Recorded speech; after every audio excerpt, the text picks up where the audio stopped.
एक बार एक हंस और हंसिनी हरिद्वार के सुरमय वातावरण से भटकते हुए उजड़े वीरान और रेगिस्तान के इलाके में आ गए। हंसिनी ने हंस को कहा कि ये किस उजड़े इलाके में आ गए हैं? यहाँ ना तो जल है, न जंगल, न ही ठंडी हवाएं हैं। यहाँ तो हमारा जीना मुश्किल हो जाएगा। भटकते भटकते शाम हो गई तो हंस ने हंसिनी से कहा कि किसी तरह आज की रात बिता लो, सुबह हम लोग हरिद्वार लौट चलेंगे। रात हुई तो जिस पेड़ के नीचे हंस और हंसिनी रुके थे उस पर एक उल्लू बैठा था। वो जोर से चिल्लाने लगा। हंसिनी ने हंस से कहा, अरे यहाँ तो रात में भी सो नहीं सकते, ये उल्लू चिल्ला रहा है। हंस ने फिर हंसिनी को समझाया कि किसी तरह रात काट लो, मुझे अब समझ में आ गया है कि ये इलाका वीरान क्यों है। ऐसे उल्लू जिस इलाके में रहेंगे वो तो वीरान और उजड़ा ही रहेगा। पेड़ पर बैठा उल्लू दोनों की बातें सुन रहा था। सुबह हुई, उल्लू नीचे आया और उसने कहा कि हंस भाई, मेरी वजह से आपको रात में तकलीफ हुई, मुझे माफ कर दो। हंस ने कहा, कोई बात नहीं भैया, आपका धन्यवाद। ये कहकर जैसे ही हंस अपनी हंसिनी को लेकर के आगे बढ़ा, पीछे से उल्लू चिल्लाया, अरे हंस, मेरी पत्नी को लेकर कहाँ जा रहे हो? हंस चौंका। उसने कहा, आपकी पत्नी?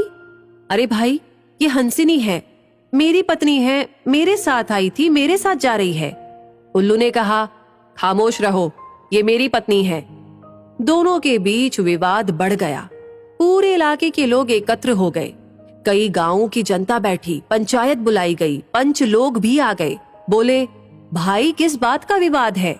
लोगों ने बताया कि उल्लू कह रहा है कि हंसिनी उसकी पत्नी है और हंस कह रहा है कि हंसिनी उसकी पत्नी है। लंबी बैठक और पंचायत के बाद पंच लोग किनारे हो गए और कहा कि भाई बात तो यही सही है कि हंसिनी हंस की ही पत्नी है, लेकिन ये हंस और हंसिनी तो अभी थोड़ी देर में इस गांव से चले जाएंगे। हमारे बीच में तो उल्लू को ही रहना है, इसलिए फैसला उल्लू के ही हक में सुनाना चाहिए। फिर पंचों ने अपना फैसला सुनाया और कहा कि सारे तथ्यों और सबूतों की जांच करने के बाद ये पंचायत इस नतीजे पर पहुंची है कि हंसिनी उल्लू की ही पत्नी है और हंस को तत्काल गांव छोड़ने का हुक्म दिया जाता है। ये सुनते ही हंस हैरान हो गया और रोने, चीखने और चिल्लाने लगा कि पंचायत ने गलत फैसला सुनाया। उल्लू ने मेरी पत्नी ले ली।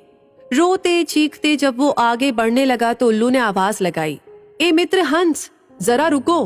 हंस ने रोते हुए कहा कि भैया अब क्या करोगे? पत्नी तो तुमने ले ही ली, अब जान भी लोगे क्या? उल्लू ने कहा, नहीं मित्र, ये हंसिनी आप ही की पत्नी है और हमेशा रहेगी।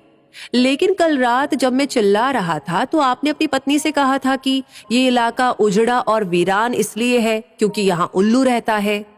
मित्र, ये इलाका उजड़ा और वीरान इसलिए नहीं है कि यहाँ उल्लू रहता है। ये इलाका उजड़ा और वीरान इसलिए है क्योंकि यहाँ पर ऐसे पंच रहते हैं जो उल्लुओं के हक में फैसला सुनाते हैं। शायद 65 साल की आजादी के बाद में भी हमारे देश की इस बुरी दशा का मूल कारण यही है कि हमने उम्मीदवार की योग्यता न देखते हुए हमेशा ये हमारी जाति का है, ये हमारी पार्टी का है, इसके आधार पर अपना फैसला उल्लुओं के ही पक्ष में सुनाया है। देश की बदहाली और बुरी हालत के लिए कहीं ना कहीं हम भी जिम्मेदार हैं। तो दोस्तों, इस कहानी के बारे में सुनकर आपको क्या लगता है कमेंट सेक्शन में लिख करके जरूर बताएं। लाइक ऑलरेडी कर दिया है तो शेयर करना ना भूलें और हमेशा ऐसी कहानियों के लिए, इंस्पायरिंग कहानियों के लिए हमारे पेज को फॉलो करें। मिलेंगे बहुत जल्दी ही, तब तक के लिए आपसे कहूंगी धन्यवाद।